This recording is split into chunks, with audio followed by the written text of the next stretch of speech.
श्रीमन्महागणाधिपतये नमः। सदानंबवृक्षस्य मूलादिवासात् सुधाश्रावणं तिक्तमप्यप्रियन्तं तरुं कल्पवृक्षादिकं साधयन्तं नमामीश्वरं सद्गुरुं साईनाथं। సాయినాథ పరబ్రహ్మణే నమః, విశ్వకర్మ పరబ్రహ్మణే నమః.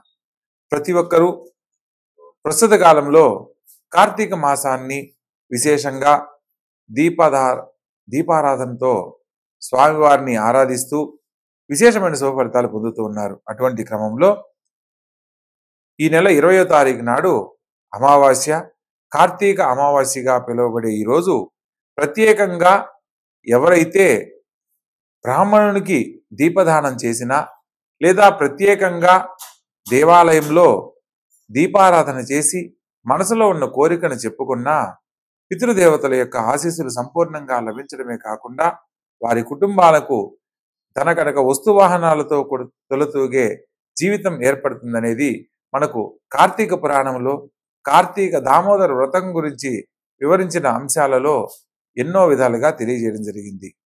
అటువంటి విశేషమైన ఈ యొక్క మాసంలో నకార్తీక సమోమాస అంటారు. అంటే కార్తీక మాసాన్ని మించిన మాసం లేదు అని ఎలా అయితే మనకు గ్రంథాల్లో చెప్పబడిందో, ఈ యొక్క మాసంలో ఆరాధించే దేవతారాధన వల్ల విశేషమైన శుభ ఫలితాలు పొందడం జరుగుతుంది. అదేవిధంగా ప్రస్తుత కాలంలో కొన్ని గ్రహాలు సంచరిస్తున్న తరుణంలో ఏ ఏ రాశుల వారు ఎటువంటి శుభాశుభ ఫలితాలు పొందబోతున్నారో కూడా వివరంగా తెలుసుకుందాం. ప్రత్యేకంగా ఈ యొక్క నవంబరు మాసంలో 16వ తారీఖు నాడు తులారాశిలో సంచరిస్తున్న రవి వృశ్చిక రాశిలోకి మారుతున్నాడు. దీన్ని వృశ్చిక సంక్రమణం అని అంటారు. ఈ యొక్క రవి సంక్రమణ కాలంలో సూర్య భగవంతుణ్ణి ఆరాధించే క్రమంలో పితృదేవులను స్మరణ చేసుకుంటూ సూర్య భగవంతునికి అర్ఘ్యాన్ని గనక వదిలినట్లయితే పితృదేవతలకు శాంతి కలిగి వారి యొక్క ఆశీస్సులతో ఆ కుటుంబంలో ఎటువంటి సమస్యలు లేని జీవితాన్ని పొందుతారు అనేది మనకు శాస్త్రం తెలియజేస్తుంది. ప్రత్యేకంగా ఒక్కొక్క రాశుల వారికి ఈ యొక్క గ్రహాల మార్పు వలన ఎటువంటి శుభాశుభ ఫలితాలు పొందబోతున్నారో తెలుసుకుందాం. ప్రత్యేకంగా గురువు కూడా ప్రస్తుతం నవంబరు 11వ తారీఖు నాటి నుంచి గురువు వక్రించి మిథునంలో సంచరిస్తున్నాడు. అదేవిధంగా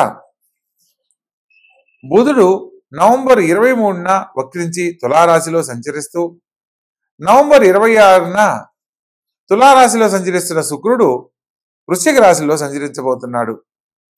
ఈ యొక్క వృశ్చిక రాశిలో ప్రస్తుతము బుధుడు, కుజుడు, రవి మరియు శుక్ర గ్రహాలు 4 గ్రహాలతో పాటు దినవారీ ఫలితాల ప్రకారం చంద్రుడు కూడా సంచరించబోతున్నాడు. ఈ యొక్క వృశ్చిక రాశిలో 5 గ్రహాలు సంచరిస్తున్న క్రమంలో పంచగ్రహ కూటమిగా మనం భావించి ఒక్కొక్క రాశుల వాళ్ళు ఎటువంటి శుభాశుభ ఫలితాలు పొందబోతున్నారు, కొన్ని గ్రహాల వక్రగమనం వల్ల ఏ ఏ పరిహారాల వల్ల సత్ఫలితాలు పొందడానికి అవకాశం ఉందో వివరంగా తెలుసుకుందాం. ఇక ఒక్కొక్క రాశుల వారిగా తెలుసుకునే ప్రయత్నం చేద్దాం. మకర రాశి. ఈ యొక్క మకర రాశి జాతకులను కనుక మనం పరిశీలించినట్లయితే ధనస్థానంలో రాహు వల్ల అనుకున్న పనులు సాధిస్తారు. ఇక్కడ ఏదైనా ఒక పనిని సాధించాలనుకున్నప్పుడు లావాదేవీల విషయాల్లో కానీ లాభ నష్టాల గురించి అసలు ఆలోచించకుండా నిర్ణయం తీసుకుంటారన్న విషయాన్ని మనం తెలుసుకోవచ్చు. ప్రత్యేకించి రాశి వారికి ఈ సమయంలో కళ్యాణానికి సంబంధించిన శుభవార్తలు వినే అవకాశం లభిస్తుంది. ప్రత్యేకంగా మిత్ర శత్రుత్వాలు కూడా తొలగిపోతాయి. ఎవరి వల్ల అయితే ఇప్పటి వరకు మీరు ఇబ్బంది పడ్డారో వారే ఇబ్బందుల్లో పడి మిమ్మల్ని స్మరణ చేసుకోవడం జరుగుతుంది. మీరు కోరుకున్న విధంగా అవతల వ్యక్తి మీకు అనుకూలంగా మారుతారు. ప్రత్యేకించి ఈ రాశి వారికి ఆరోగ్యరీత్యా అంత అనుకూలంగా ఉండదు. మానసిక చింతన కొంత మిమ్మల్ని ఇబ్బంది పెడుతుంది అన్న సత్యాన్ని తెలుసుకోవాలి. ఆరోగ్య విషయంలో ఒకటి జాగ్రత్తలు పాటించండి. ముఖ్యమైన విషయాలలో తప్పకుండా కుటుంబానికి సంబంధించిన కులదేవత దర్శనాన్ని చేసి ఆ తర్వాత ప్రయత్నం చేయండి. ప్రస్తుత కాలంలో శని భగవంతునికి సంబంధించిన పరిహారాలు ఆచరించినట్లయితే ఆడపిల్లకు సంబంధించి కుటుంబంలో వ్యక్తులకు సంబంధించి మీరు కోరుకున్న విధంగా అనుకూలంగా జరగడానికి అవకాశాలు ఏర్పడతాయి. కళ్యాణం కాలేదని బాధపడుతున్న వారికి సకాలంలో వివాహ భాగ్యము, కళ్యాణమైన అన్యోన్య దాంపత్యంలో ఉన్న వారికి సత్సంతానము, గృహయోగం లేదని బాధపడుతున్న వారికి గృహయోగము ఇవన్నీ సకాలంలో లభించడానికి అవకాశాలు కలవు. కాబట్టి ఆరోగ్య విషయంలో ఒకటి జాగ్రత్తలు కనుక పాటించి దైవబలాన్ని కనుక నమ్మినట్లయితే మీరు కోరుకున్న విధంగా గొప్ప జీవితంలో స్థిరపడతారు. మీ కుటుంబాల్లో కూడా శుభకార్య ప్రయత్నాలన్నీ అనుకూలిస్తాయి. శుభం భూయాత్. ఈ యొక్క మకర రాశి జాతకులకు ప్రత్యేకంగా ఎప్పటి నుంచో పరిష్కారం కాని సమస్యలు పరిష్కరించబడడానికి మీకు ఒక ఇద్దరు వ్యక్తుల సహాయ సహకారాలు లభిస్తాయి. వారి ద్వారా మీరు అనుకున్న ఫలితాలు పొందడానికి అవకాశం ఉంటుంది.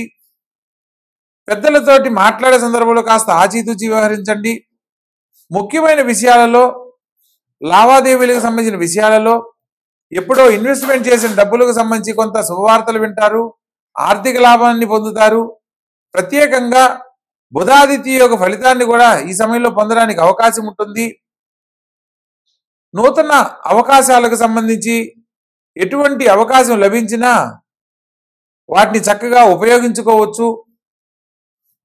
భవిష్యత్తుని దృష్టిలో పెట్టుకొని చేసే ప్రతి పనిలో కూడా సక్సెస్ ఉంటుంది.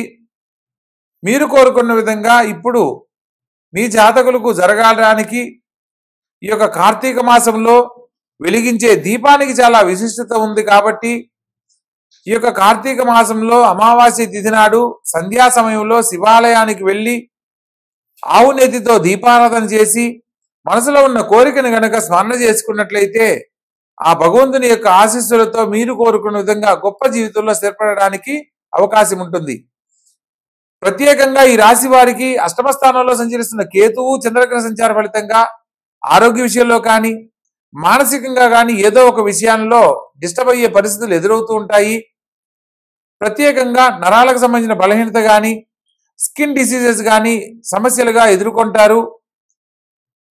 ఈ యొక్క కేతువుకి ప్రత్యేక దేవత అయిన గణపతిని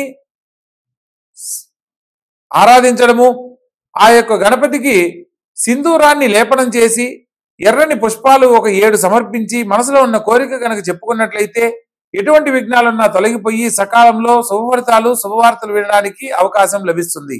సంపూర్ణమైన ఆరోగ్యాన్ని పొందడానికి కూడా చక్కని అవకాశాలు లభిస్తాయి. కాబట్టి తెలుసుకున్న విధానాన్ని చక్కగా ఆచరించండి. ఆనందకరమైన జీవితంలో జీవించండి.